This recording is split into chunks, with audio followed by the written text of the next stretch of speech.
Name Shahzad है और आज मैं आप लोगों को पढ़ाऊंगा हिस्टोपैथोलॉजी। बेसिकली हिस्टोपैथोलॉजी एक हिस्टोलॉजी की ही ब्रांच है।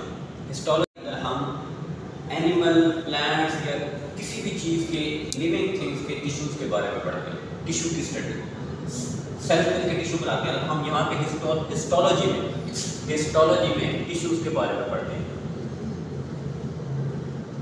तो हिस्टोपैथोलॉजी का क्या मतलब होगा? हिस्टो तो टिश्यू हो गया, पैथोलॉजी टिश्यू की पैथोलॉजी। अगर टिश्यूज को कोई डिजीज लग जाती है तो उसके बारे में हम हिस्टोपैथोलॉजी में पढ़ते हैं। अक्सर आपने सुना होगा कि एक पेशेंट की सर्जरी हुई है, ठीक है, या आपने ये भी सुना होगा कि एक पेशेंट का पोस्टमार्टम हुआ, उसके बाद उसके सैंपल चले गए लैब, तो उसके बाद उसकी रिपोर्ट आएगी तो आपको पता चलेगा कि मसला क्या है। आपने सुना है ऐसा?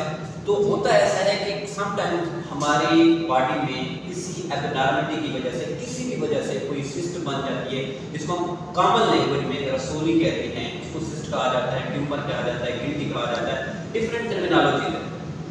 तो उनको उन सिस्ट के बारे में या उन रसोली के बारे में उसका किसी भी कोई भी आर्गन किसी एबनॉर्मलिटी की वजह से बॉडी से रिमूव किया जाता है, वो काम होता है सर्जन का। उस पर प्रोसेस को कहते हैं सर्जरी। सर्जरी के बाद हमारे पास वो आर्गन, वो टिश्यू या वो पीस ऑफ मीट या वो कोई भी एक बॉडी पार्ट है वो हमारे पास आएगा लैब के अंदर। तो लैब ने उसके ऊपर जो प्रोसेसिंग करनी है उस सारी स्टडी को हम हिस्टोपैथोलॉजी डिपार्टमेंट में डील करते हैं। हिस्टोपैथोलॉजी डिपार्टमेंट के काफ़ी सारे एक होते हैं, जिसमें सबसे पहला प्रोसेस जो हमारे टिश्यू को प्रिजर्व करने का होता है उसका नाम है tissue fixation. Tissue fixation start कहाँ से होती है? टिश्यू फिक्सेशन स्टार्ट होती है जैसे ही सर्जन ने या डॉक्टर ने वो जो है टिश्यू बॉडी से निकाला है तो उसको फौरन से फिक्स किया जाता है किसी कंटेनर के अंदर, किसी ट्यूब के अंदर या किसी भी बर्तन के अंदर, फॉर एग्जांपल आप कह सकते हैं, उसको डाला जाता है। मैं कॉमन वर्ड्स, इजी वर्ड आप लोगों के लिए यूज करूं क्योंकि आप लोगों के लिए फर्स्ट लेक्चर है तो आप लोगों को अच्छे से समझ आ जाएगा।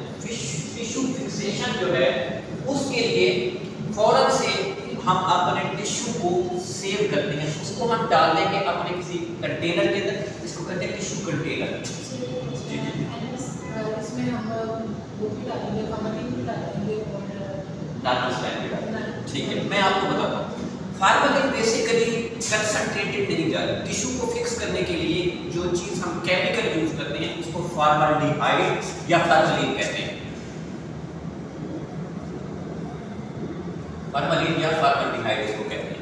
तो ये फॉर्मेलिन या फॉर्मल्डिहाइड ये मोस्ट कॉमन फिक्सेटिव है। फिक्सेटिव की बहुत ज्यादा टाइप्स आगे हम पढ़ेंगे, लेकिन ये मोस्ट कॉमन फिक्सेटिव है जो हम रूटीन में जितने भी हमारे पास टिश्यूज आते हैं हमारे हॉस्पिटल में वो रूटीन में उसको यूज कर रहे होते हैं। तो फॉर्मेलिन जो है हमने 100% यूज नहीं करना। फॉर्मेलिन और नार्कोसाइन इस सिनेरियो में यूज करना है कि जब भी हमने फॉर्मेलिन से टिश्यू प्रोसेस फिक्स करना है तो उसको 10%